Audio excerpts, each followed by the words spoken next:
Mary had a little lamb. The fault. We believe that all men are created equal. To the magnificent mosaic that is America. From radio beacon to radio beacon. I have a dream today. Change has come to America. Believe me. Knock, knock. Who's there? It's a figment of your imagination. Randi Rhodes Show. Turn up your mind.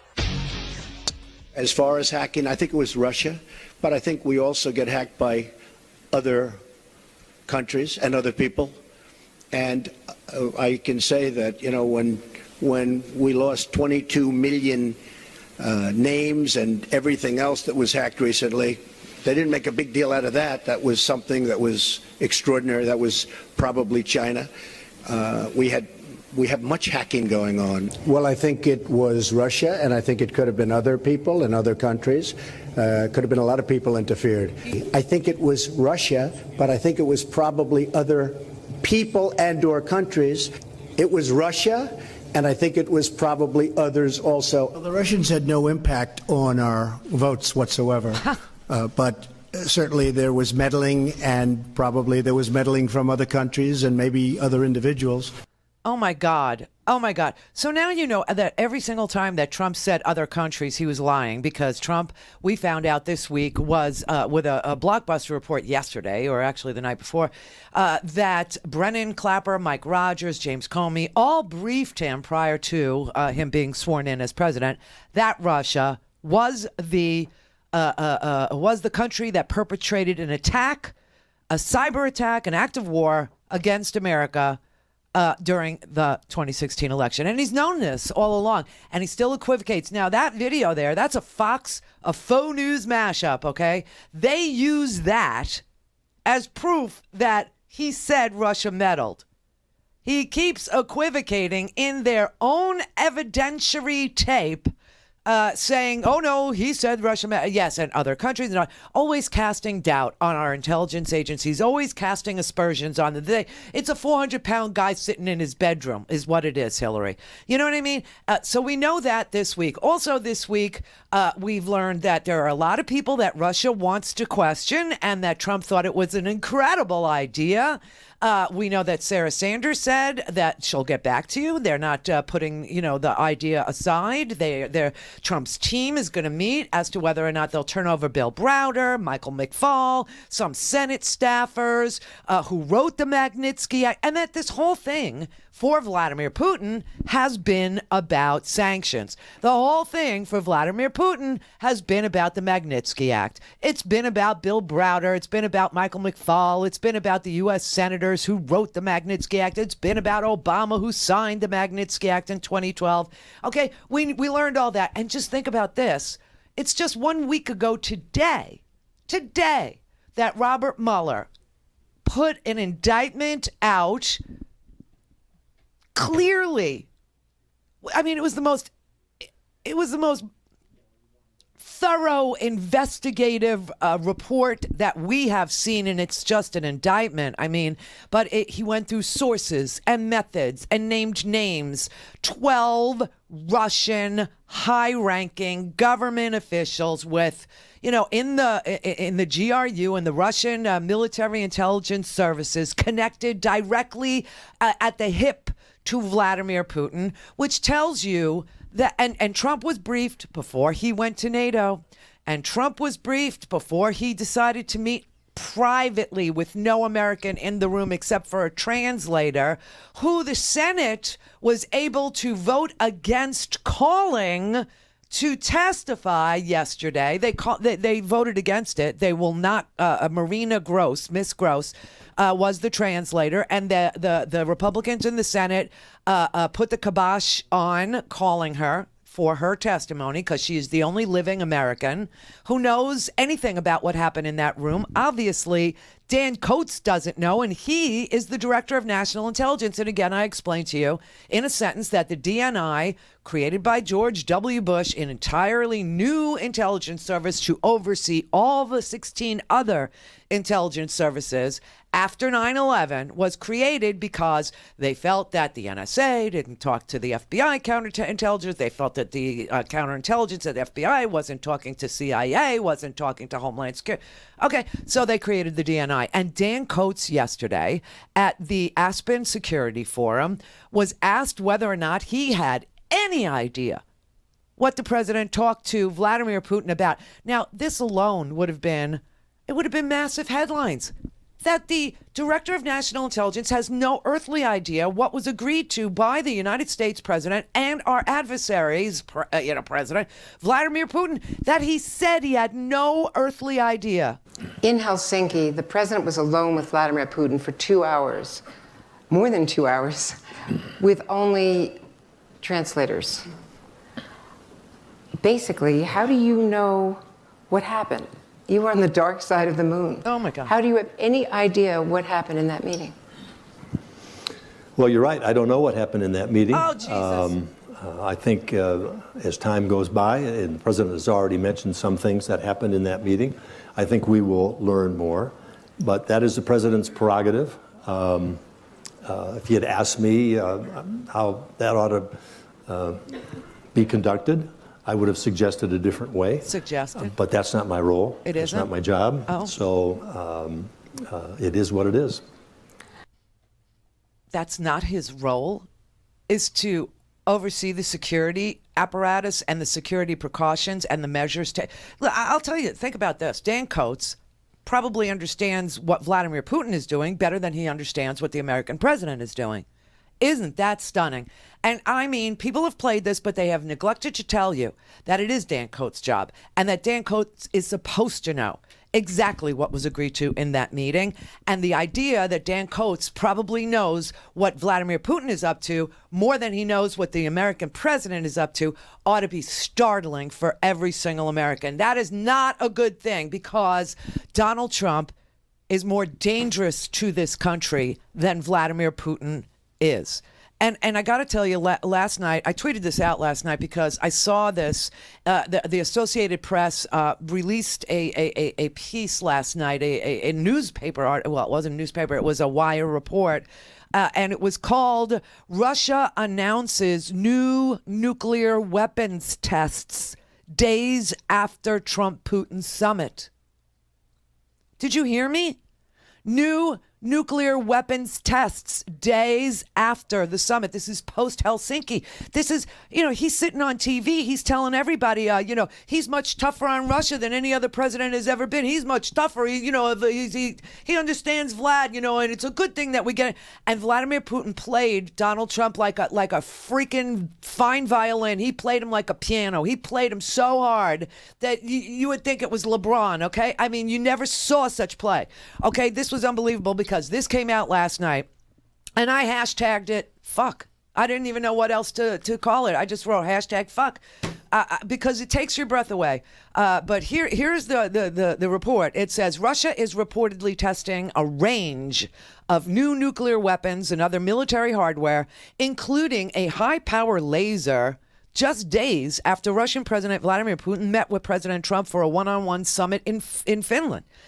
The Associated Press is reporting on Thursday that Russia had tested weapons that range from the laser weapon system to a nuclear-powered cruise missile. The cruise missile is reported to have, quote, unlimited range. On Thursday, the country's defense ministry, meaning Russia, not ours. We don't have a defense ministry. We have Mattis. On Thursday, the country's defense ministry reportedly said that it had tested the Burevestnik cruise missile and is now preparing it for a flight test. Quote, the program of the system's pop-up tests have been completed with positive results, which makes it possible to switch to preparations for the flight trials of the Sarmat missile complex, the defense ministry said, according to TASS, a Russian news agency. That's where we're getting news. We're not getting it from Dan Coates. We're not getting it from our intelligence. We're not getting it from Mattis. We're not getting it from Pompeo. Oh, no. Pompeo was praising Trump. By the way, Pompeo will testify in open session next week, July 25th. Just saying. That was as far as the Senate would go. But check this out. The AP also notes that military officials in Russia said the country is practicing how to use a Peresvet high-powered laser weapon system. It's also practicing trials of the Poseidon underwater nuclear drone. The development comes after Trump and Putin concluded a high-stakes summit in Helsinki on Monday. Trump has faced bipartisan criticism over his refusal to denounce Russia for interfering in the 2016 presidential election, but Trump and the White House have sought to walk back his remarks, appearing to accept Putin's denial. Trump told reporters that he misspoke. He added Wednesday with an interview at CBS that he holds Putin responsible because it happened somewhere in Russia, and at long last, Putin is the president. But that is not what the intelligence community said. Putin ordered it. That is what the blockbuster report was, that Putin ordered it and that Trump was briefed about the ordering by Putin to attack the United States with cyber weapons ahead of the 2016 election, and that Trump knew as of January 6th, and he wasn't sworn in until the 20th. Okay. So now Trump is saying, that he wants to have a second meeting, and he sandbags Dan Coats. Did you see that? See, we can't, I can't, this happened yesterday, as you know, okay, but we were live on the air. But holy crap, and I don't know how many people have actually told you this either, but the fact that Trump actually had John Bolton, who we caught on tape in 2013, right after the Miss Universe pageant in Russia, on behalf of Maria Butina, advocating for Maria Butina's group, which doesn't really exist. It was a cover for, the NRA, to infiltrate the NRA and to infiltrate the C Street group, that family, right? The evangelical group that holds the National Prayer Breakfast, which Mike Pence is part of, which Jeff Sessions is part of, the family. Remember that? What was his name? Jeffrey. Oh my God. Yeah, he wrote a whole book about it called The Family, right? Anyway, that's who organizes the prayer. And Maria Butina is in there talking to Pence, talking to I mean, it's so sick. But right after Miss Universe, we found Bolton on tape on Russian television advocating for Maria Butina and saying to the Russian people, she's advocating in the United States for freedom of, right to bear arms, and you people in Russia, this is the ultimate freedom and you want this. I mean, like Putin would ever allow it. He would never allow it. But it's so sick that they all, understood what was going on as early as 2013, for God's sake. This is so sick. But, I got to tell you that during the Coates Aspen Security Summit discussion, which was hosted and moderated by Andrea Mitchell yesterday, Dan Coates was literally sandbagged by the president, who then turned to John Bolton, who's supposed to be this Russia hawk, which is all bullcrap, we now know, because since 2013 he's been advocating, for Maria Butina's position on guns in Russia, and went there. But Dan Coates is sitting there talking to, and Trump doesn't like the way this conversation is going. We now know, because this was reported out this morning in the New York Times, that the White House had their hair on fire, and Dan Coates is laughing at President Trump, and he's making fun of President Trump, and he's gone rogue, and he's off the reservation. Something has to happen. You have to do something. And they tweeted in the middle of Dan Coates, he was on stage with Andrea Mitchell, and the White House, through Bolton, tweets, guess what we're going to do? We're going to invite Putin to the freaking White House. We just extended an invitation to Putin, and I guess, why not ISIS at this point, to come to the White House, to come to my happy home. And he is sandbagged. I mean, sandbagged. I do want to say we have some breaking news. The White House has announced on Twitter that Vladimir Putin is coming to the White House in the fall. Say that again? It's not funny. Vladimir Putin coming Did I to hear the... you? Did I hear you? Yeah. Okay. Yeah.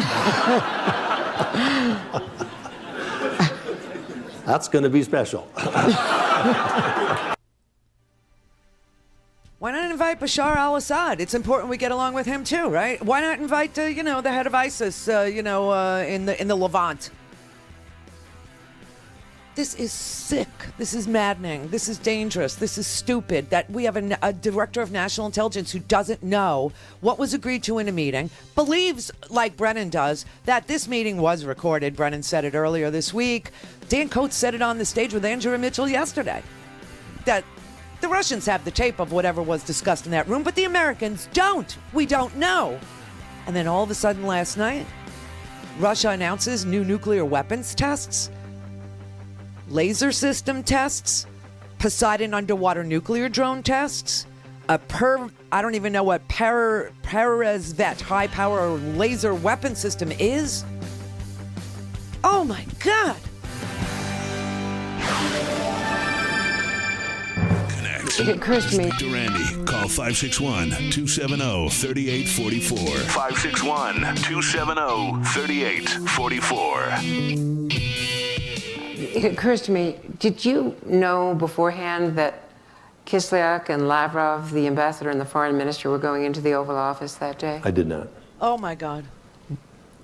What was your reaction afterwards? I mean, we all learned about it from TASS. TASS. Probably not the best thing to do. But no, I was not aware of that. I'm not aware of anything like that since. Oh, really? You're not aware of anything like that since? What do you think, the two meetings between Vladimir Putin and the president? Remember, this is not the first time. This is not the first time that the president has met Vladimir Putin, and everybody's behaving as if it is. That is not true. There was an earlier meeting between Vladimir Putin that had to be broken up because Rex Tillerson had to send Melania into the room to get Donald Trump to stop talking to Vladimir Putin because they were in a room alone before. Why? Why are we being, led down some stupid path that insists that the president was never alone with Lavrov and Kislyak in the Oval Office when he was, where he gave away Israeli intelligence secrets that were given to the United States. Now, why is that important? It's important because our allies share their intel with us, and when the president is giving our privileged information, our intel that we get from our allies with regard to Russia, to the Russians privately, our allies stop cooperating with us on intelligence, which makes it impossible for us to keep ourselves safe. Remember this, okay? The reason why the counterintelligence investigation was started at the FBI counterintelligence was not because of the dossier. We now know, because of these indictments, we now know that the intelligence came from Dutch intelligence agencies, from British intelligence agencies, from American intelligence agencies, and that is why a counterintelligence investigation started. So everybody that is still, in these chat rooms, in these crazy Cult 45 people are going, it was all based on the Steele dossier. Just call out bullshit, okay? Because that is not why. It was given to us by our allies, the Dutch. And why the Dutch? Well, the Dutch are the people who had 298 of their citizens blown out of the sky on a flight from Amsterdam to Malaysia on Malaysian Airlines about, the anniversary of it was this week. And that's why the Dutch are doing, counterintelligence against the Russians. Oh, my God, it's such bullcrap. But here we went back for a flashback. This is Rex Tillerson a year ago, almost to the day. This is July of 2017. And he's talking about how Trump, when he first met Vlad, they got along so quickly. It was surprising to him that they got almost as if they knew each other, I mean, wow, it was they totally got along. I was really surprised. And this meeting went on and on for so long that we actually had to send Melania in there to try and break them up because nobody knew what they were talking about. It occurs to me, hang on. Several times I had to remind the president, people were sticking their heads in the door, and I think they sent in the First Lady at one point to see if she could get us out of there, and that didn't work either. But yes, it's true. But it was, we went another hour after she came in to see us, so clearly she failed. But I think, what I would describe to you, the 2 hours and 15 minutes, it was an extraordinarily important meeting. I mean, there's so much for us to talk about, and it was a good start. Now, I would tell you, we spent a very, very lengthy period on Syria with a great amount of detail exchanged on the agreement we had concluded today that was announced, but also where we go, and trying to get much greater clarity around how we see this playing out and how Russia sees it playing out. And where do we share a common view and where do we have a difference? And do we have the same objectives in mind? And I would tell you that by and large, our objectives are exactly the same. How we get there, we each have a view, but there's a lot more commonality to that than there are differences. So we want to build on the commonality, and we spend a lot of time talking about next steps. And then where there's differences, we have more work to get together and understand maybe they've got the right approach and we've got the wrong approach. Yes, America is wrong. Russia is right. Can you believe this crap? And then, of course, he gassed the children, But can you believe this? I mean, Putin has killed 500,000 people in Syria, and Rex Tillerson was telling you he had to send the First Lady in, and maybe America is wrong. Maybe Russia is right. Maybe we should prop up Bashar al-Assad. Maybe we should. Oh, my God. Holy crap. So, this isn't the first time. And then he, of course, gassed the kids. As to the nature of the 2 hours and 15 minutes, first, let me characterize the meeting was very constructive. The two leaders, I would say, connected very quickly. There was a very clear positive chemistry between the two. I think, again, and I think the positive thing I observed, and I've had many meetings with President Putin before, is there was not a lot of relitigating of the past. I think both of the leaders feel like there's a lot of things in the past that both of us are unhappy about. Yeah, like sanctions. We're unhappy, they're unhappy. Sanctions. I think the perspective of both of them was this is a really important relationship. Two largest nuclear powers in the world. It's a really important relationship. Yeah, and now they're testing their nukes. Now they're doing the Poseidon underwater nuclear drone. Now they're doing a laser weapon. God only knows what the hell that is. I mean, that is above my pay grade. I really don't know. Now we know that they have done pop-up tests, and they're completed with positive results, and they're going to switch their preparations for flight trials of the Sarmat missile complex. Oh, my God. Jerry in Baltimore. Hey, Randy. Yep. Thanks for taking my call. Yep, it's Friday. I got a question. Yes. Can't they, if the Democrats take over in the fall, like we hope, can't they technically declare war against Russia, like a cyber war, so that anything Trump does going forward, or maybe in the past, can be charged as treason? There's an upside and a downside to that. Yes, Congress can declare war. However, then that would give Donald Trump war power, the powers of a wartime president. Not necessarily. Yes, necessarily. Because, I was really thinking that they would put some controls in there, just like they did, that he has to go before Congress with authorization for moving his troops, and specify that he has to spend money on cyber security. Well, that failed yesterday. I don't know how much you pay attention to like what goes on in the House and the Senate, but yesterday they were trying to get more money for election protection, for cyber protection of our election system, and the Republicans voted it down. Yeah. Yeah. Right when he announced that. And remember this, Trump had a White House security team, right? He had a White House cyber security team, and he fired them and never replaced them. I don't know. Maybe it's already too late. No matter how many people we have come out. It's only too late if Russia launches, okay? Remember when Ronald Reagan was joking around and he said, we start the bombing in 5 minutes? If that was real, that's when it's too late. Other than that, it's not too late. Like I said, we only have 3 months to get out there and vote, Okay. And I've been creating these really beautiful videos, trying to talk to the American people on all the platforms. I've been trying to tweet it out and show them that we'll only ever be destroyed from within. We can never be destroyed from without. It just doesn't happen that way. Democracies don't get bombed out of existence. They implode on themselves when they refuse to check and balance authoritarian power.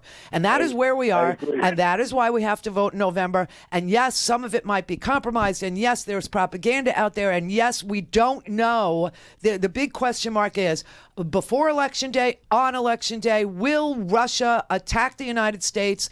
Either our energy, Will Hurd, who's a Texas Republican, wrote an amazing op-ed today in the Washington Post, I guess. Was it the Washington Post? I have it somewhere here on my oh, here it is. It's in the New York Times. Sorry, New York Times. And he said, it's not too late, but it's getting close because they have been warned in Texas that there are going to be cyber attacks on the energy sector. A lot of people have, Dan Coates warned us that our infrastructure, specifically aviation and the electric grid. Natural gas pipeline. No. So, okay. So maybe we'll have a big blackout the day of the election. Maybe we will. You see, and this is why Democrats wanted to have paper ballots and wanted more money to print out paper ballots, have paper ballots in every single state, except for the ones that vote by mail and don't have machines. You know what I mean? And the Republicans said no. And everything that we know, they know. So, I mean, this is what Dan Coates said about the lights being on, It was in the months prior to September 2001 when, according to then CIA Director George Tenet, the system was blinking red. And here we are nearly 2 decades later, and I'm here to say the warning lights are blinking red again. Today, the digital infrastructure that serves this country is literally under attack. And he's talking about specific stuff. Russian actors and others are exploring vulnerabilities in our critical infrastructure as well. DHS and FBI, in coordination with international partners, have detected Russian government actors targeting government and businesses in the energy, nuclear, water, aviation, and critical manufacturing sectors. The warning signs are there. The system is blinking, and it is why I believe we are at a critical point. But he has no idea what they talked about. He has no idea what agreements Trump, made with Vladimir Putin. But I can tell you that TASS, the news agency that actually puts out Russia's, positions, because it's a Russian news agency that's controlled by Vlad. They put out last night that according to TASS, the Defense Ministry said that it has tested the Buravestnik cruise missile, which has an unlimited range, and is now preparing it for a flight test. Quote, the program of the system's pop-up tests has been completed with positive results, which makes it possible to switch to preparations for the flight trials of the Sarmat missile complex. This is what TASS was reporting, and the AP noted that the country is practicing how to utilize Peresvet high-powered laser weapon systems, and it's also practicing trials of the Poseidon, which is a nuclear underwater drone. Hello? Mike in Tampa. Hey, Randy. Thanks for having me on. About that Dan Coates interview, I think that's all just nervous laughter, 'cause people know we're in a crazy position. Yeah. that's the only way they can cope with it is to laugh it off. I get it, but look how Dan Coates was sandbagged by Donald Trump on purpose to humiliate him, to show the entire world, don't worry, our National Intelligence Director and the other intelligence agencies have no earthly idea what we discussed, okay? And I'm going to invite you and sandbag him to show the world how he is out of the loop. I just want you to know, Vlad, our intelligence apparatus is hobbled. It's broken. I broke it. You're good. Yeah, right. I think they definitely said, let's do this again. And that's why it's not funny. Oh, no, yeah. It's terrifying. He should have he should have been there and going, what? Now, obviously, Andrea, we're all smart enough to know the president tweeted that out while I'm on the stage because he's trying to show a foreign adversary that we are in the dark. I just want to tell the American people we're not in the dark, okay? And he didn't do that because he is in the dark. Like I said, he knows what Vlad's doing. I mean, this TASS news agency, that must have put the red lights blinking on every single intelligence operative. That's why I believe that Will Hurd wrote this unbelievable, editorial today in the New York Times. I'll read it to you. It's not that long. It's unbelievable, though, and because Will Hurd is not only a Republican, he's a Republican from Texas and a former CIA guy. Call in, connect. To speak to Randi, call 561-270-3844. 561-270-3844. I said earlier today, having spent almost a decade as an undercover officer in the CIA, having spent my time here in Congress working with our allies across the world who have to face the Russian menace, I never would have thought. I've seen the Russian intelligence and manipulate many people in my career, and I never would have thought the U.S. president would be one of them. Wow. So that's the Republican congressman from Texas, District 23. That is a border district, by the way, Will Hurd. He is a former CIA ops specialist, and he built on that TV appearance that he did about 2 days ago, I guess. The days all blend together now because the news just keeps on coming and it gets worse and worse and scarier and scarier. So he actually wrote an op-ed in today's New York Times, which is, by the way, widely read Cult 45. The facts are there to have. So he wrote this. He wrote, over the course of my career as an undercover officer in the CIA, I saw Russian intelligence manipulate many people. I never thought I would see the day when an American president would be one of them. By the way, the title of this is called Trump is Being Manipulated by Putin.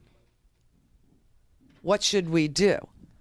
He goes on. He said, the president's failure to defend the United States intelligence community's unanimous conclusions of Russian meddling in the 2016 election and condemn Russian covert counter-influence campaigns and his standing idle on the world stage while the Russian dictator spouted lies confused many, but should concern all Americans. By playing into Vladimir Putin's hands, the leader of the free world actively participated in a Russian disinformation campaign that legitimized Russian denial and weakened the credibility of the United States to both our friends and foes abroad.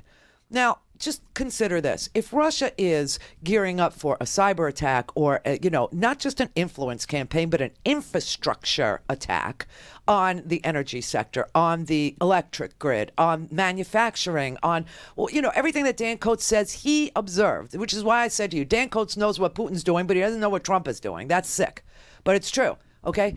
If that is actually occurring, where are we going to get the intel from if our allies decide that the president meets privately with Putin and gives all of our intelligence secrets gathered by our allies away to Putin to give him a heads up so he can counter whatever precautions, that we're supposed to be taking? This is like what Harry Reid said. He said, give him fake freaking briefings. Give him fake briefings. What does that even mean? it means they'll tell him stuff. He won't know the difference. Seriously, you cannot trust this man with intelligence. This goes back to Andrea Mitchell's question of Dan Coates yesterday. Did you know that the president was meeting privately with no Americans in the room the day after he fired Comey to tell Lavrov and Kislyak that, I just took a big burden off of our shoulders. I just fired that nutbag James Comey, to get rid of that Russia thing. Right? It was a witch hunt anyway. And by the way, here's some Israeli intelligence we got about you.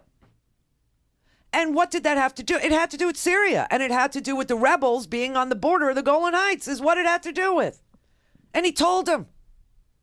And Dan Coates said, no, I didn't know that either. I really had no idea.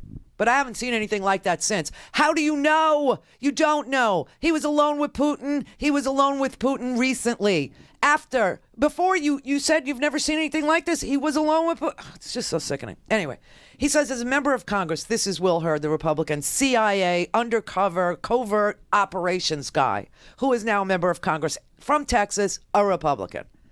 He said, as a member of Congress, a co-equal branch of government designed by our founders to provide checks and balances on the executive branch, I believe that lawmakers must fulfill our oversight duty as well as keep the American people informed of the current danger. Somehow, many Americans have forgotten that Russia is our adversary, not our ally. And the reasons for today's tensions go back much farther than the 2016 election. For more than 10 years, Russia has meddled in elections around the world. They've supported brutal dictators, Bashar al-Assad being one of them, okay? And invaded sovereign nations like Ukraine, and all to the detriment of United States interests. Mitt Romney had it right in 2012 when he told President Barack Obama that Russia was, quote, without question, our number one geopolitical foe. Okay, so how did Romney know this in 2012? Well, I guess it had something to do with Maria Butina hanging around with the guy who was advising his campaign, this Erickson dude who was living with her, for God's sake. Jesus. Our intelligence community has concluded with high confidence that President Putin personally ordered his security services to undertake an influence campaign aimed at undermining confidence in American democracy to sow chaos in our electoral system. Russia's efforts to hack political organizations and state election boards are well documented, as are the Russian disinformation campaigns on social media platforms, which, by the way, is making my life so unbelievably impossible. I can't tell you how many times I had to today.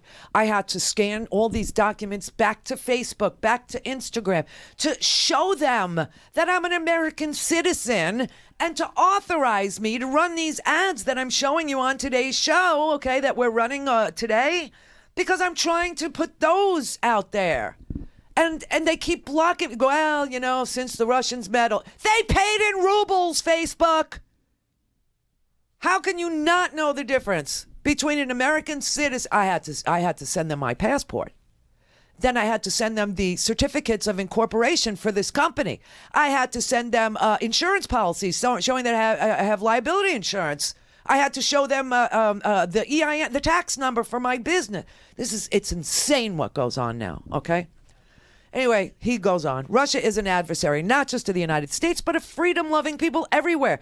Disinformation and chaos is a Russian art form developed during the Soviet era that Russia now has updated using modern tools. The result has been Russian disinformation spreading like a virus throughout the Western world, from elections in Britain, France, Montenegro, to invasions of Georgia. Everybody forget about the invasion of Georgia. John McCain almost spit out a spleen. Lindsey Graham was beside himself. They invaded Georgia. And then they went on and they invaded Ukraine and annexed Crimea after that. The invasions of Georgia and Ukraine. Moscow has pursued an aggressive foreign policy aimed at spreading disorder and expanding Russian influence in states formerly under the heel of Soviet communism. These efforts weaken our allies and strengthen those who seek to undermine the democratic order that has helped prevent another world war since Europe in 1945. Moreover, the threat of Russian meddling in the United States elections is not behind us. Just last week, Dan Coates, the director of national intelligence, cautioned that, and I just played it for you, the warning lights are blinking red, that Russia and other adversaries will undertake further cyber attacks on our digital infrastructure. That includes many energy companies in my home district in South and West Texas. Make no mistake, Russian disinformation campaigns are working. Last year, Congress passed the Countering America's Adversaries Through Sanctions Act. And I heard some, a sycophant of Donald Trump's arguing yesterday that, well, he's been tougher. Look at the sanctions. Look at the sanctions passed. And they said, well, Congress enacted those sanctions. You go, well, he didn't veto them. That's because they passed it by a veto-proof majority. It was 98-2 in the Senate. It was like 416-0 in the House.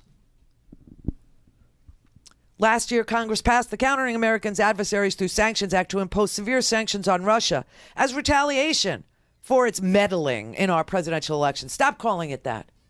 Call it what it is, an act of war, a cyber attack. And this year, the House passed the Ukraine Cybersecurity Cooperation Act to improve Ukraine's ability to respond to Russian-supported disinformation and propaganda efforts.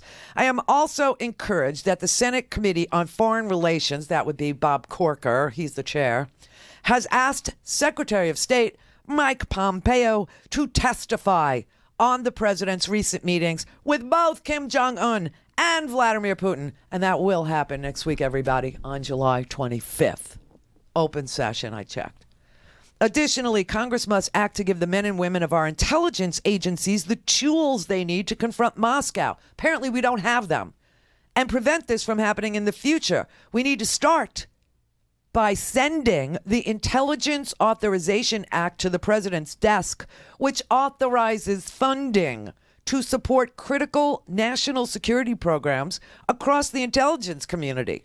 It also requires regular public reports on foreign threats to federal election campaigns before those elections take place, mandatory notification to Congress within 14 days after a determination has been made with moderate or high confidence that a foreign cyber intrusion or active measures campaign to influence a federal election has taken place. No, I don't want it to be 14 days after we know. I want regular reports saying all good, just like, they scan you have, Norton or you have McAfee, whatever your virus control is, right? And they scan your computer regularly and they tell you whether or not you have any cybersecurity threats. Why can't we do that for the government and not notify 14 days after, but send a report? All good, not good. Hacking detected. 14 days after. It's a start, but we can't even get that passed, just saying. And reports to the House and Senate Intelligence Committees on past and continuing Russian influence campaigns. As a member of the House Oversight and Government Reform Committee, I strongly believe in the importance of Congress's oversight responsibilities and will work with my colleagues to ensure that the administration is taking the Russian threat seriously, which means it's not. Without action, we are risking further credibility in international negotiations with both our friends and foes on critical trade deals, military alliances, and nuclear arms treaties. In this dangerous geopolitical environment, we must both be vigilant and strong in responding to foreign threats. The challenges posed by Russia are no different, and I hope the president shares my conviction that American strength, not weakness, is the best way to preserve a secure world in the face of adversaries like Russia. They don't, Will, Congressman Hurd, they don't agree with you. Okay, Congress has been exposed to prosecution. We know from this indictment last Friday that at least one congressional campaigner, we don't know if that person is a male or a female or won or didn't win, but we know that they solicited the stolen Russian information and that it was delivered to them. They got from Russia what they asked Russia for. That a congressional candidate, and we don't know who, was soliciting Russia for the ill-gotten goods and got the goods. Got it. Was in contact. And let me tell you something. I doubt that's the only one.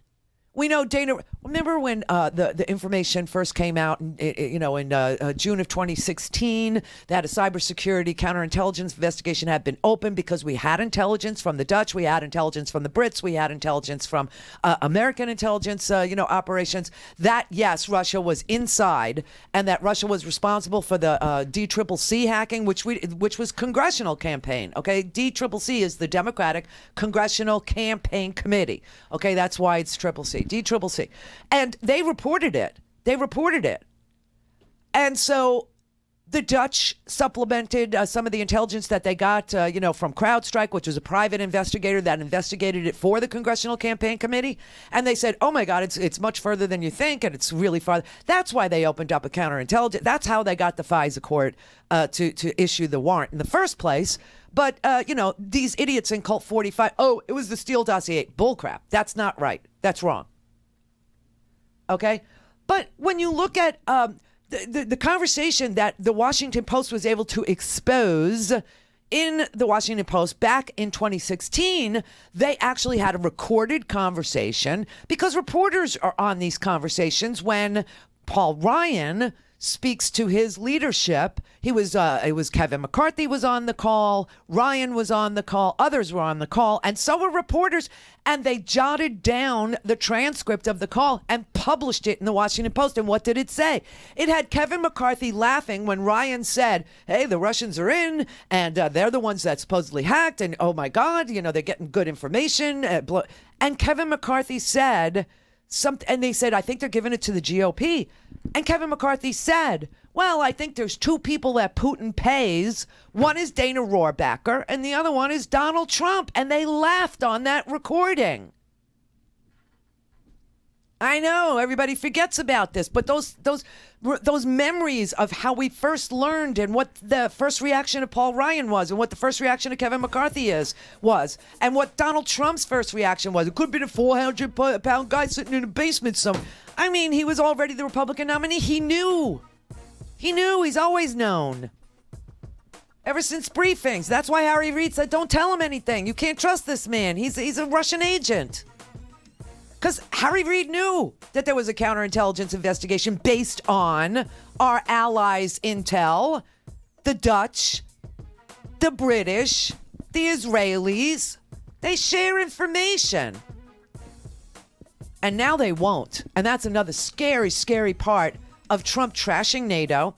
And like I said, for these Cult 45 members who think, oh, he's got a master plan. Check this out. If he wanted to negotiate with Vladimir Putin from a position of strength, because he makes the best deals, usually ending in bankruptcy, but if he does, why wouldn't he charm NATO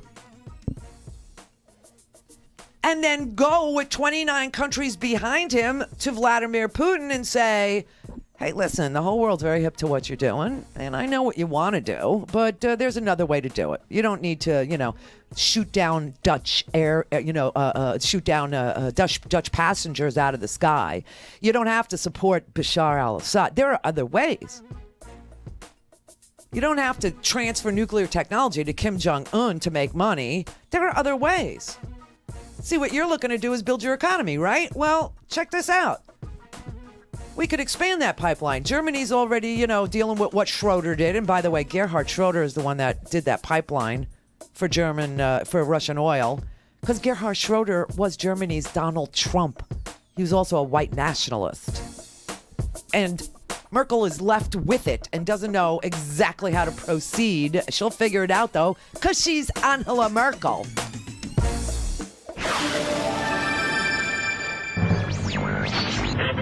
Mary had a little man.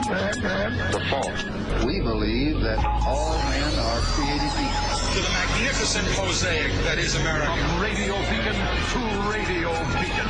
I have a dream today. Change has come to America. Believe it. Knock, knock. Who's there? It's a figment of your imagination. Randi Rhodes Show. Turn up your mind. Is Russia still targeting the U.S., Mr. President? Press, let's go. Make your way out. No, you don't believe that to be the case? No. The White House later said Mr. Trump had been misunderstood. All of this has lawmakers on both sides asking questions and seeking action. Republican Senator Bob Corker chairs the Foreign Relations Committee. I just again feel sometimes that the president conflates getting along with someone and, flattery and those kinds of things, conflates that with the actual policies.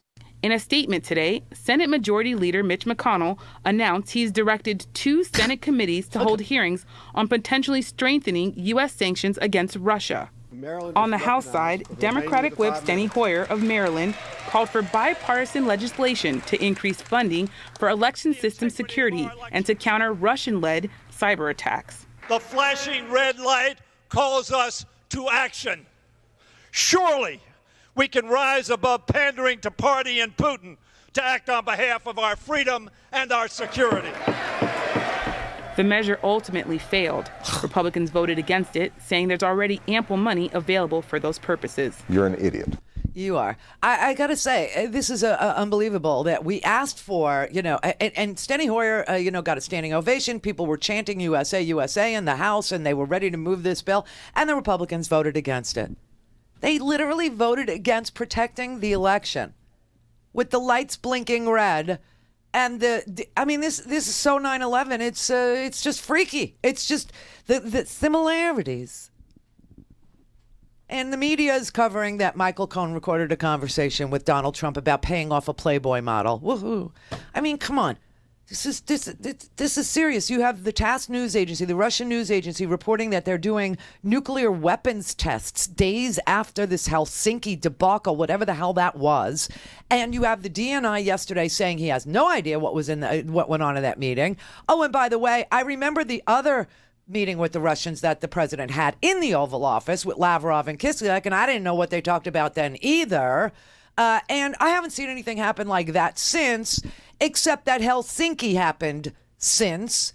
And you know that no one knows what went on in that meeting. And now we have Russian news agencies reporting that the military officials in Russia are practicing. They're doing nuclear tests and high-powered laser weapon systems. Now, again, somebody in engineering out there, speaking of engineering, somebody in engineering out there, call me up and tell me what a laser system could do to our infrastructure, because I don't know. I really don't. It's not my area of expertise.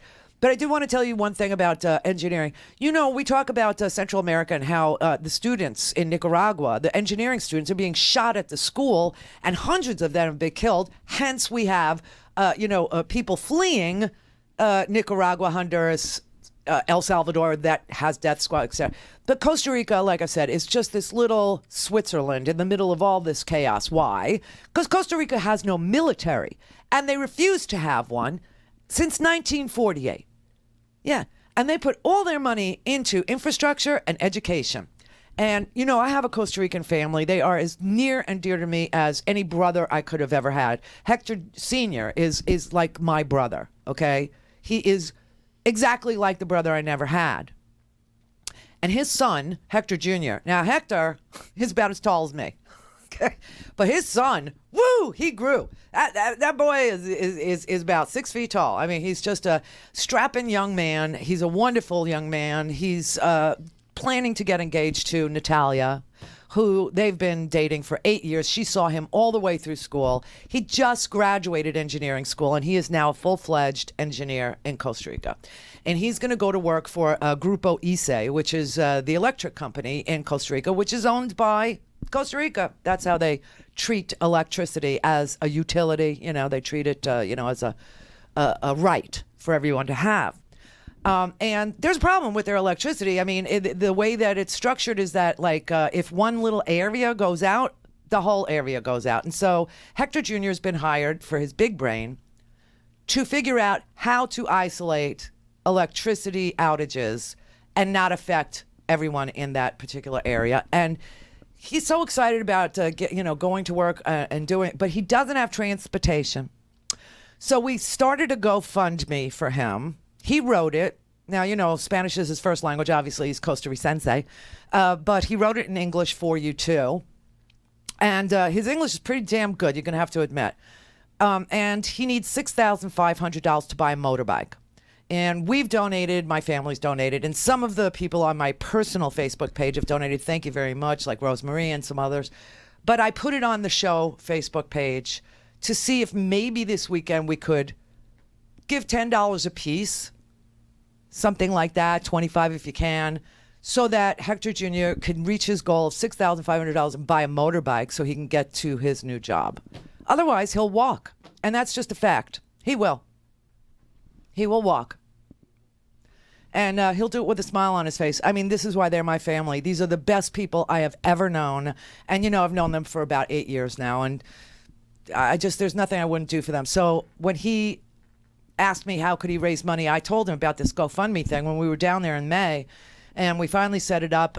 And, I told him I would promote it. So there's that. That's kind of a good thing you can do. But as far as the laser thing goes, I don't know. That's what made me think of engineers. Xavier in Los Angeles. How may I help you? Oh, how are you doing? Yes. I'm sorry. Hello. Just one quick question. Just want to give a quick shout out to Facebook family out there, and I just want to know, what are you going to do? How are you going to celebrate when Trump and the Trump administration is gone? I've thought about that. That is the day that I will fly the biggest American flag that I can find. Yes. That's what I Where will do. Where are you going to celebrate? Well, are you going to be in Florida? Are you going to be in Hawaii? Where are you going to be? California? No, I'll be in Florida. Come on. In Florida? Yeah. Yeah, I'll be in Florida. Okay. And I tell you, that is the day that I will fly the biggest American flag that I can find. I was even thinking about wrapping my car. You know how they sell those car wraps? Okay. Yeah, and I was going to wrap my car with, the Randi Rhodes Show and a big, giant American flag and say, we did it. You know what I mean? Because it's going to be us. It's going to be people telling other people. It's going to be, this is the meeting place. This is where we get together. This is where we talk about what we're going to do. This is how we discuss what's going on in the state's elections. Was it free? Was it fair? Were you, able to vote? Did you show up and were you not on the registration rolls even though you checked and you weren't? You know what I mean? This is how we do it. Okay. Yep. So that's it. Florida. Will in Georgia. Hey, Randy. Love the show. I had a question for you about Bill Nelson, actually. Have you seen his recent campaign ads where he's saying he's kind of like the perfect center candidate? Yes, he's right in the middle.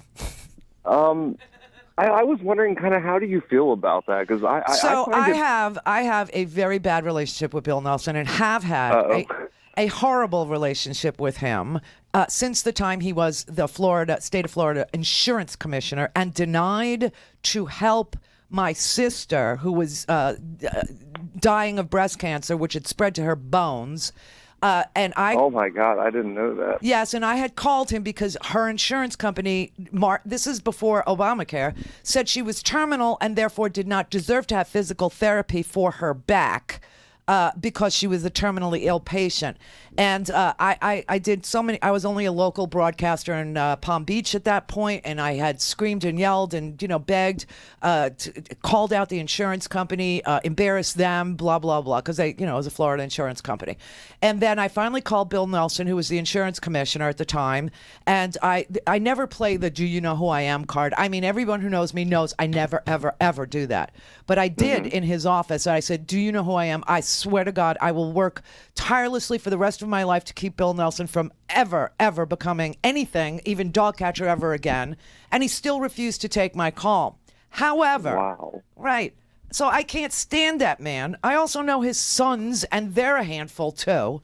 But I got to tell you that if it's between keeping the seat, Rick Scott, I know, and giving it to Skeletor, who also was the perpetrator of the largest Medicare fraud in the history of the world, then I will have to vote for Bill Nelson. I will hold my nose and do it. And I will live another day to make sure that I get rid of Bill Nelson. Maybe one day I'll even run against him. Oh, man, I'd love to vote for you. I'd move from Georgia to Florida to vote for you in that race. I'll meet you at the Georgia-Florida line. Well, I can and sit from right here in Georgia, and I'll hit Florida. So let's do it. Yeah, let's do it. But this time around, no. And it's so interesting. His whole career has been like this, where it's always, well, we need the seed, and so look who's running against it. You know what I mean? And I can't stand him. I can't stand him. I know. Well, I'm a Georgia resident, so the only thing I really knew of him, obviously, is he's a Democrat, and we have to do the blue wave because we got to stop Trump. Yeah. But I saw him on the CNN town hall after the Parkland shooting. Yeah. And I didn't know any of what you're saying, but I found myself sort of impressed with him there. God, now I kind of feel like a butthole. Well, listen, he did do a good job after the Parkland shooting. He did. And he did also do a good job after Hurricane Irma last summer when, you know, although there's no follow-up. You know, what we had with Irma was we had all these nursing homes. You know, anytime you get into the healthcare thing, Bill Nelson is not exactly your guy, okay? So we got into the healthcare thing because nursing home residents who are paid for by Medicaid were dying mysteriously. And we found out that the nursing homes did not have generators, which they were required by Florida law to have because they take care of the most fragile, vulnerable senior citizens in the nursing homes. And Bill Nelson ran down there and he did a press conference and all this. And then I never saw any follow-up. Now, if Bill Nelson was really running a campaign, he'd be out there saying, this is what happened to our Florida citizens in Hurricane Irma, and I fought and I got generators. But I don't know if he did. Wow. And he would also be, you know, saying Rick Scott was the perpetrator. He was found to be the perpetrator of the largest Medicare fraud in the history of the world, let alone the state of Florida. Yeah. But instead, he's got this douchey commercial. I'm just right down the middle. Oh, God. I didn't really think you'd probably like that commercial very much. I mean, I didn't know any of what you were saying. I don't like him. I have no respect for that man. I have no respect for him. And yes, it even extends to his sons. I have no respect for that family. Well, then, Randy, I wish you had a better option. But, I wish Bob Graham would come back. I loved Bob. Oh, yeah. I loved him. I love Bob Graham. I'm not, I'm not thrilled with the daughter. You know, I don't think she's as progressive as I am. However, I love Bob Graham. I've loved him for love him long time. Well, hey, when you're ready to run, you announce it on the air, and I'll move from Georgia to Florida to vote for you, okay? Thank you. But in 6 years, I will be stinking old.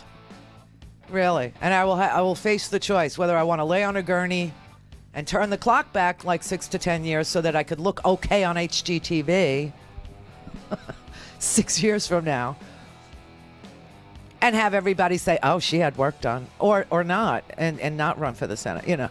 But it would be a great excuse to have come on, some of the people look really good. Look at Jane Harmon. I mean, how old is Jane Harmon? She looks fabulous. She has good bone structure, though. Just discussing the optics, because you have to run on the TV now. You know that, right? We have a reality TV star as president, for God's sake. The Randi Rhodes Show is live on RandiRhodes.com and the free Progressive Voices app for Android and iOS. Visit the App Store or ProgressiveVoices.com now. You want to see two faces? You want to see a two-face? Here. I just don't believe Donald Trump is a reliable conservative Republican. Good luck with Paul Ryan trying to find a conservative agenda with this guy. And I don't think he has the temperament or judgment to be commander-in-chief. And Donald Trump convinced North Korea and China he was serious about bringing about change. We're not there yet, but if this happens, President Trump deserves the Nobel Peace Prize. He lost me when he accused George W. Bush of lying to the American people about the Iraq War. He did. And he thinks Putin's a good guy. So I just can't go there. The president does now finally believe that the Russians stole the emails from the DNC or somebody. And hacked and Clinton. He does? You know how you make America great again? Tell Donald Trump to go to hell. I mean, he beat us. The Trump movement is real. I'm trying to work with him to harmonize the party. He will be our nominee. I'm confident of that, and I will support him. So, you know, this kind of crap makes Bill Nelson look stupid, right? Because Bill Nelson, for all his, and I can't stand him, as you now know, and constant listeners and loyal clients of this show know that this has been going on since, 1999, 1998. That's how long my feud with Bill Nelson goes back, okay? But Bill Nelson is benign. He's not dangerous. That's the thing. He's not dangerous, and he's a reliable Democratic vote. And then he just shuts up about it, and he goes about his business. But these guys, like the Lindsey Grahams of the world, they are dangerous. They are literally dangerous because they morph and they shapeshift and, just anything at all they'll say. Anything at all they'll say just to be, at the knee of power. Just, like, it's like that scene in The American President where AJ, the president's chief of staff, says to, Michael Douglas's president, right, Andrew Shepard. He says, it dawns on me, AJ, that that you would have been, that not once did you ever take responsibility or seek a position of power. And AJ says to him, that's because you would have been the most popular professor at Stanford if I weren't your chief of staff, right? It's that kind of a thing where Lindsey Graham will not run for president. He will not take on all that responsibility. He just needs to be near it, near the power. And he's a front-running phony, is what it is. Where are we going here? Is this Conrad in Richmond? No, it's Andrew in Boynton. Okay, Andrew in Boynton. B-Town, hello. Hey, Randy, how you doing? Good. Listen, I was listening to you this earlier, and you scared the shit out of me. Because I got this idea about Russia attacking us. Mm-hmm. And then all what Trump has to say is, well, how could Russia be propping us up? They just attacked us, and I'm the toughest guy on Russia, so now we're at war, and now I'm a wartime president. It's a sick thing. Okay, you know what really bothers me more than any other thing about this story is that there's been no coverage all day today, every single channel. Randy, our TV media is the problem. Well, I don't know how many times I've heard you say, I don't know why the media is not covering this. Yeah. We do know why. We got to stop saying we don't know why. We know why. Why? They're corporate. Because they're corporate. Oh. I think. Yeah. I'll say that's a good bet. That's a good. Yeah. That's why. They are the problem. Well, but I will say this. Okay, it's not fake. What they're covering, they are covering based on facts. Okay, facts that are gathered by serious journalists who seriously do have Rolodexes. They call people. They show up. They confirm. They talk to 9 sources. So what they do report is real. Okay. However, the spectrum of what they report is so narrow. Here you have 2 stories. Okay, I want to put the second story out there. Yesterday, we had this appellate court judge that was nominated by Donald Trump. This guy was a world heavyweight champion racist. Okay, his name was Ryan Bounds. His name still is Ryan Bounds. He's an anti-worker, anti-labor rights, a white supremacist, anti-gay nominee that Donald Trump handpicked to be on the Ninth Circuit Court of Appeals, which Donald Trump has threatened to abolish. Right. So he's because it's the most liberal appellate court, in his opinion. It's Northern California, San Francisco. Anyway, he nominates this radical white supremacist, anti-gay rights for this area of the country, which is pro-gay rights and is pro-worker rights and is race relation, whatever. And he was just about to get confirmed, and like 2 minutes before the vote, Tim Scott of South Carolina and Marco Rubio of Florida said... Oh, yeah. Thanks, Marco. No, they said no. They said, no, I can't give you my vote. Yeah. They said, I can't give you my vote. Now, what's really interesting about this is this guy is, would have been, on the Ninth Circuit, and the 2 home state senators, Merkley and Ron Wyden. You ever hear this thing about a blue slip? You know what a blue slip is? Oh, what's a blue slip? Is it windy where you are in Boynton? Yeah, What's a blue slip? Okay, so the blue slip is somebody's nominated from your state for a judgeship or for a court, and you return your blue slip and you write on it that you favor this person, even if they're from a different party, that this person, is qualified. And so you return your blue slip favorably. Well, Merkley and Wyden refused to say that this guy was qualified, so they didn't return their blue slip. This guy would have been the first guy since 1956 to be confirmed without the home state senators returning a favorable blue slip. Not even their people wanted him. No, nobody wanted him. And nobody. For some strange reason, Rubio and Tim Scott of South Carolina gave him a thumbs down, and the president withdrew the name of Ryan Bounds. So or Mitch McConnell withdrew it. So there won't be a vote on this guy, and the seat is still open. But why don't they report stuff like that? Well, it's because, my opinion is, I think they'll give you enough information to make you feel helpless, but not enough information to orient yourself. I remember there was this one story where, and it was on CNN or one of the liberal news guys, and it was one of those really awful ads that Trump put out, and it was like, with like gunshots, and you play the ad, and at the end of the ad it was, this ad is endorsed by Donald Trump or whatever the thing is. Yeah. And so they're doing it on CNN or wherever it was, MSNBC, one of those. And, it's the guy, and he's got like a right-wing pundit, and he's talking to him. And he plays the whole ad except for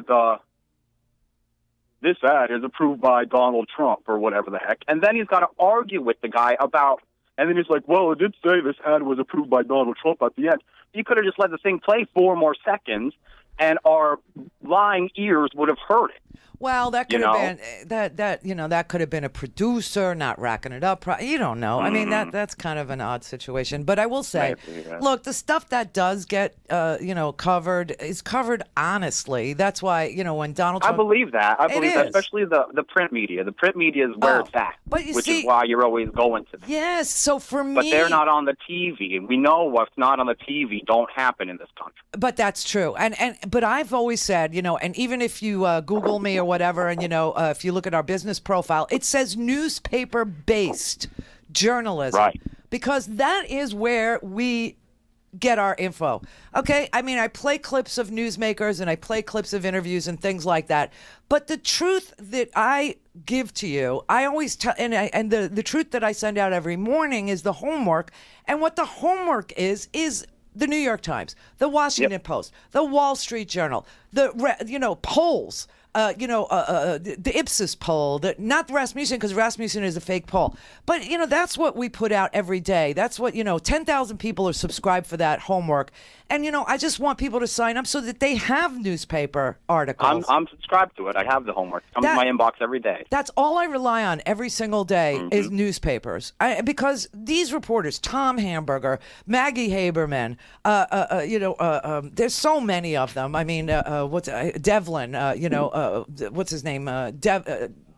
Tom Devlin, is that? I mean, I should know their names. I should memorize their names. But David Korn, Michael Isikoff, these are real, serious journalists. These are people that actually knock on doors. These are people that sit on the phone all day long or go and get a meeting or talk to 4 sources. Nothing gets printed without at least 2 sources. And then it has to make it through an editorial guy who also checks those sources. And then it has to go through an ombudsman who checks the facts before it ever ends up in a newspaper. Yep. So that's what Hey, Randy, let me tell you something about Facebook that I did last week. Yeah. You said share the show on Facebook because it's the whole show on Friday, right? Yeah. So I went to share the show, and then when you click share, there's all these options. One of them says share ... right? Yeah. And so I clicked on the share ... and a window opens up, and it's like it's going to share your show, and you can click on the top, and it says like share to events, share to groups. Yeah. And so, like, I was joined up with, like, Indivisible U.S., Indivisible South Florida, Indivisible Broward, and I shared your show to all of those groups. Oh, and that's awesome. It spams everyone on that group, not spams, but, everyone in that group sees it. Yeah, that's great. And then events, like, you look up, like, find some local event. If you know there's a local event going on where we're going to have people on our side, share it to that event. And then you'll see how many people like your post, and it was heaps. It was like shitloads of people. So that's great. Share it to your timeline, and then go into the share ... and you can pick share. I mean, if you're on these groups, I don't know how many groups there are, but I mean, I guess a lot of people do if they have them. Yeah. Share it to these groups that will champion our cause, because I'm trying to get you out there. Thank you. I appreciate You're that welcome. because I'm having the toughest time, even though I'm not paying in rubles showing Facebook and Instagram that I'm an American. You know what I mean? And that I am authorized to run political. Yeah, and it seems like they need the same information every time you put an ad up. It's so obnoxious. I can't even tell you. It just goes on and on and on and on and on and on. But yeah, thank you. I appreciate the sharing. The sharing is, I mean, it's so weird. I work for, little companies, big companies, all these. Nobody ever wants to advertise you. They just don't ever want to do it. And it's just, it drives me crazy. But here it's because you got clean hands, Randy. That's what it is. I know. If you were compromised, the compromised would be all over you, but then you wouldn't be who you are. Yeah. So I guess keep fighting. You're doing great. Thank you, babe. Thank you. You're welcome. I appreciate this conversation so very much because word of mouth is the only way that I ever got out there. It's the only way that we ever got more than 1 million listeners was people telling other people, because the companies that I work for my entire life, whether they were, a small, big, or, iHeart or Clear Channel, the little ones like Cox. I used to walk around that I will work for Cox. Yeah, the Cox sisters in Atlanta. They would never spend a dime on advertising your show. So you're always given, on top of all your research and on top of putting together documents, like the homework and running your own website and doing all these things, you're also tasked with building your own audience without them. So that's why I just said, you know what? If I'm going to build my own audience without you, I'm going to work for me. And that's why I'm not compromised, because I don't work for anybody. All right, Conrad in Richmond, Virginia. Hey, Randy. I will miss hearing your voice this weekend, but I just wanted to pick your brain a little bit. I'm wondering what kind of contractual agreement this interpreter must be on in order not to disclose information that she interpreted or translated. Well, she works for the government. She's not a contract employee. She works for the United States government. She is a U.S. employee, a government employee. Do you feel like she has any kind of motive, maybe to make some money off of talk shows? Maybe what? About this? Maybe what? Make some money off of talk shows, or about what she... No, she's a government employee. She's bound by, the rules that give her the security clearances that she needs in order to be present in these meetings. She was Laura Bush's interpreter, Russian interpreter. I mean, she's been in the government for a very, very long time. The only reason why, the Senate voted not to have her testify, and the only thing I could think of is... Well, I know why they voted no, but the only reason why it doesn't bother me as much as it would is if she's busy translating, then she hasn't made... It's not like she's a stenographer. It's not like she did a verbatim record. Do you know what I'm saying? But she's not not an employee. She's not a contractor.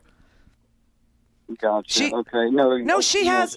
Listen, to be in those meetings, the security clearance is like, it's super. It's like the top of the top of secret clearances. It's not just And then I'm sure she is also separated out from other clearances. Like she can know. She can be with the president, so that's the top of the top. But probably on a need to know basis only. Like she wouldn't have the nuclear codes. You know what I'm saying? But she does. She's not an employee who's going to go on the TV. That's not who she is. But what I'm saying to you is that her testimony about what was discussed wasn't jotted down. That is a separate job. It's a different job. The job of a translator is to translate in real time, and then you have the job of a stenographer, what they call the note taker, a court reporter essentially, who writes the conversation as it happens in real time, preserves that record, and sends it over to the archives for posterity. Trump did not include a person like that. And that violates the Presidential Records Act, although he could claim executive privilege and this is the way he wanted to do it, I suppose. But I don't think that's ever been litigated, so I don't know. This is the Randi Rhodes Show. To speak with Randi, dial 561-270-3844. That's 561-270-3844. So this is where I normally play a video, but I just need to not do that because I want to say to Brett, thank you very, very much. Brett is playing our 2 new commercials, which you can now share. If you're on Facebook, you can share the videos or post it. I posted them this morning, and then I tweeted them out last night at, follow me on Twitter, please, at Randi Rhodes. Those commercials are probably the most valuable things to me, to us. It's an investment in us that I'm making to try and push out awareness that we're here in 15-second bites, because that's kind of the attention span of the American people right now. So if you wanted to share, today's show, of course, we post today's show for free every Friday. We give the whole show away for free. That's great. But these commercials are really important to me. I love that song. I got to tell you, getting the rights to anything, the whole process is like, and my guys know I've been working on this for so long, and I'm really proud of the 2. The one is called Liberty, and it's the Lady Liberty that says, "Give me your tired, you're poor," and then says, "Just kidding." And then this one is the Russian hacking one that I just made that yesterday and the day before. I worked on it, and I finally finished it last night. I'm learning video production. I'm doing it myself to save us money. But then, I'm trying to put money behind them to promote them, and nobody will let me spend my money. No, nobody will let us spend the money. Instagram, we're having trouble. Facebook, well, it's political. Yes, and I'm authorized. Well, you were yesterday, but not today. Now today we need more documents for it. It's an endless circle of customer service people that just, thank God for Ashley. I just wanted to give a shout out to Ashley, who is live on RandiRhodes.com right now. Ashley is our customer service person. Ashley will go so far to help you. She will call you. She will actually call you. She will do anything to help you figure out how to use the podcast if you're having any trouble. Why these other companies? We're such a little tiny little endeavor here. And we invest in that for you to keep you from getting frustrated, trying to explain to people who have never done a podcast, people who are using a podcast app that's not really great, trying to give you a new podcast app, people who don't understand you have to refresh your iTunes, showing you how to do it, giving you the right URL. But I mean, we will handhold the whole way through. And Ashley is doing this all by herself. And she's bilingual. Yes, she could help you in Spanish too. I made sure of that. But I mean, that these big companies just they just won't. Every day it's a new thing. And then they just guess. It's so funny. They'll just guess what the reason is why they can't take your money. Well, we think it's because this. And I go, no. Like they told, oh, well, you're trying to promote a Facebook cover. I said, no, there are 2 separate. The cover video is a separate video. And then the one that I posted is, and they'll go, oh, okay, we'll get back to you. The team is working on the team. So I'm like, I'll send you guys, I'll send the whole team a ham. Okay? I'll send the whole team a ham and all the sides. I'll send you donuts, whatever. I'll send you Keurig, pods, whatever makes your team happy. Just take care of it today. Well, the team, I should read you the last email. The team is working on it, they say. Thank you for your documents. And I'm telling you, I had to send all these documents. I had to send the tax document. I had to send the insurance document. I had to send the Comcast agreement to show, that the company pays utilities and... Oh, it's just endless. Okay, thanks for the documents. The team is working. Well, I'll send the team, a ham hock. I'll have a pig roast for your team. Come to my house. Let's work this through. Oh, it's so frustrating. But I love these commercials. I really love. Hey, Brett, can you run both of them? This is I don't know which one this is. Which one is this?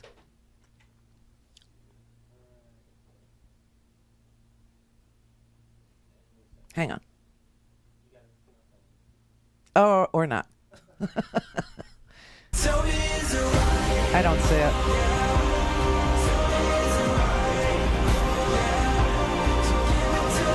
No, that's no good. I love that. And all right, never mind.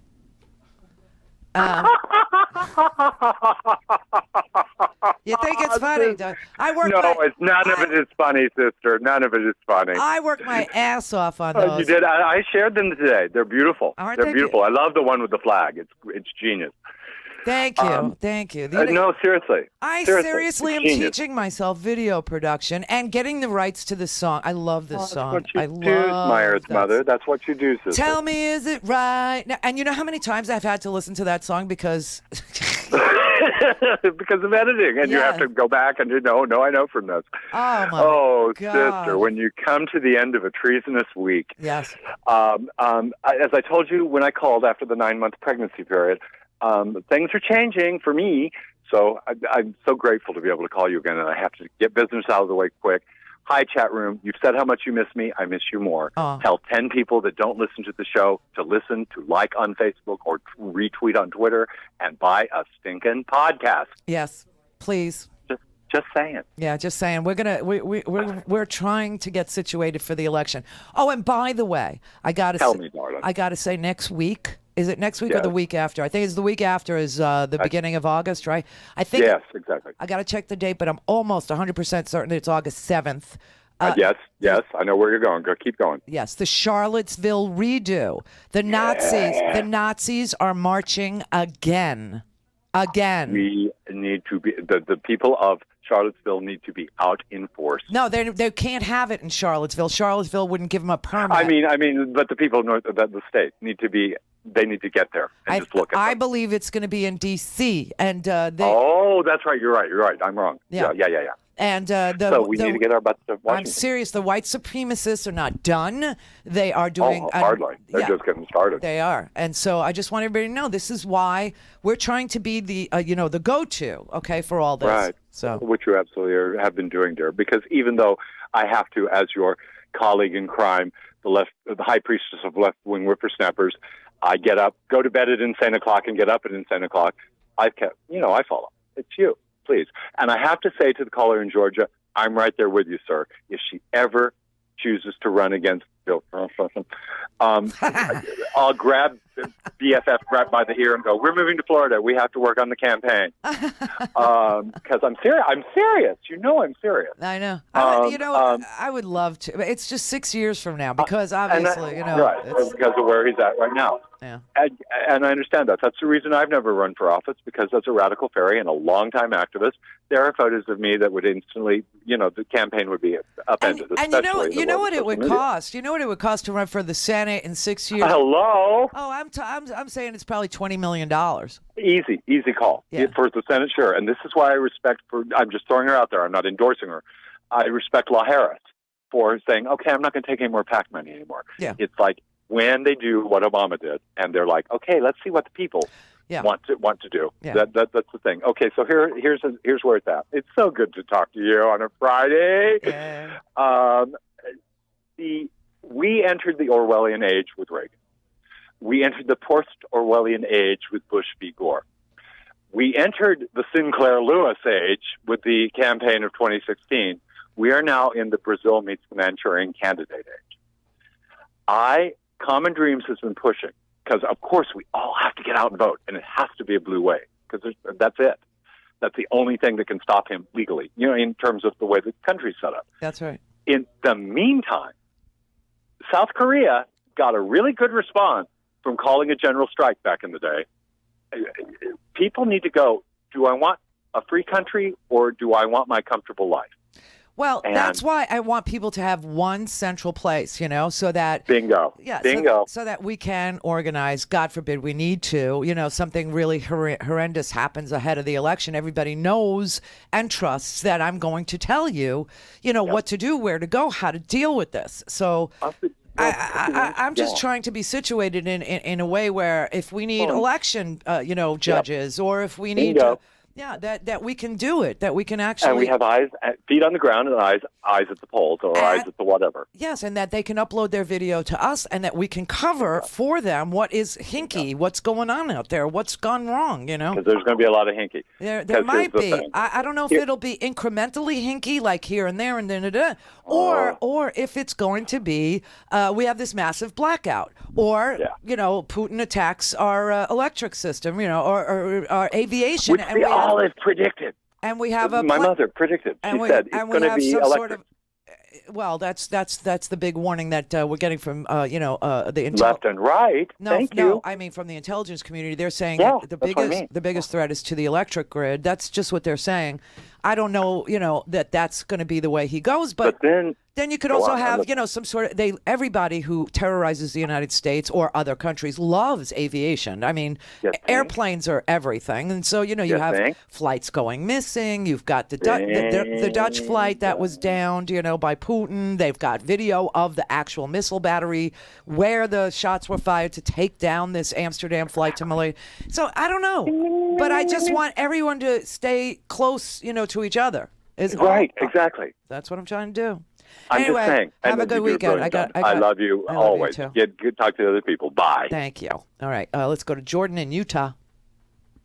Hey, Randy. Hi. I wanted to say, if Putin does come here in the fall, we better show him the same reception that Trump got in London, only 10 times bigger. Absolutely. I don't think 20. I saw Malcolm last night on Twitter because I tweeted to him this TASS news agency report. And so I was looking at his tweets and he was calling for 20 million people when Putin comes. He said that we have to make what the British did when Trump came look silly. And we do. We do. We need 20 million people out in the street when Putin comes here. Yeah, for sure. We got to make it look like, it could be the biggest protest of my generation for sure. I'm a millennial, but I'm telling you, that's the one. Yeah. I'll fly from Utah to DC, and I'll take half my friends with me. That's great. That's fabulous. That's wonderful. I think that's a great goal, and I think that ought to be done. And by the way, I just want to tell people who think, oh, he's such a brilliant negotiator, and China. He was talking today about, he's going to put, another $500 billion tariffs on China, because he actually said this. Okay, this is like the last thing I want to play for you. I'm not doing this for 20%? politics. I'm doing this to do the right thing for our country. We have been ripped off by China for a long time, and I told that to President Xi. I said, how did this ever happen? And you know what their answer is? Because I deal with the highest echelons of China. One of the great people of China said, there was never anybody to talk to in the United States. What? We would put on a trade barrier where you couldn't sell cars or you couldn't sell beef or you couldn't sell your farm products. We would put on, nobody would talk to us in the United States. So we said, hey, that's great. Then we'd put on another one. We'd put on a tariff on cars, 25%, and you charge us virtually nothing, 2.5%, but they don't pay it. So we would do this, and nobody would talk. We'd start off at a lower number, we'd raise it. Nobody would ever complain until you came along, me. And they said, now you're doing more than complaining. We don't like what you're doing. They think I'm doing maybe too much, but of course they're going to think that. But for many years, and I'm not just saying Obama, I'm saying Bush, and I'm saying long before. He's such a liar, I got to tell you. Okay, in a nutshell, this is why Obama and the Pacific Rim negotiated the Trans-Pacific Partnership, TPP. It actually took away from China the ability to dictate trade in its own neighborhood, in the Asia-Pacific region. China and Obama talked, and then finally Obama said, you're dealing with an authoritarian communist country, and so I'm going to pull together the democratic countries in the Pacific Rim. So they pulled together Australia, and they arranged for the Regional Comprehensive Economic Partnership that was done in 2016, and they came up with a trade deal that included China. And then Obama said, and now America and, some of the other democracies have our own plan, and we want to become a Pacific power too. And so here is the high standard Trans-Pacific Partnership that made sure that America wrote the rules of the road for that region of the world in the 21st century. It brought together 12 countries that represented 40% of the global economy to make sure that everybody in these 12 countries had a fair shot with the same labor standards, the same safety standards, the same everything under the TPP to block China's ascendance. That was a miracle that we got that done. And then all of a sudden, Trump in a second, in a heartbeat, just no more TPP. And China is ascendant again. And now he wants to look strong. And he's going to start a trade war. And you know what? It's too late for that crap because the supply chain is multinational. Everyone gets a part from somewhere for this product. He's just an idiot, is what he is. He's a moron. He's a moron. And he just wants to seem strongly and quickly doing something. But what he does is break things. He breaks things that were years in the making. He breaks things that blocked China. He broke things that, put America in the driver's seat for the trade of the 21st century in that region of the world, the Pacific Rim. Same thing with Iran. It was a miracle that we got an Iranian nuclear deal. They worked on that thing for 8 freaking years. Trump comes in. Nah, we're going to get rid of the Iranian nuclear deal. Even Russia was like, what? And Russia is the country that sold to Iran the keys to the kingdom when it came to nukes. And then Iran needed money, so they sold it to North Korea while they were, under sanctions. The world is a difficult place, but Trump has no understanding of what it is. Trump is all about Trump, period. Trump is about protecting Trump, enriching Trump, protecting Trump's fortune, which we don't even know if it exists or not because he won't release his tax returns. And if anybody would want to have clean hands and say, no, I'm not compromised, you could... I make the greatest... He would show his tax return. I got a funny feeling Mueller has them. Hurry up, Mueller. Hurry up. So Michael Cohen has a tape of Donald Trump. That's the big news. Big whoop. You know what was more important in that raid that no one talked about? The conversation between Michael Cohen and Keith Davidson. The backroom deal that went on between Keith Davidson, the lawyer for these girls, who was in the pocket of Donald Trump's lawyer. That's the crime. That's one of the crimes. I don't know. But the scariest story, Russia announces new nuclear weapons tests days after Trump-Putin summit. The lights are blinking red, everybody. Please share. Share, share, share. Buy a stinking podcast.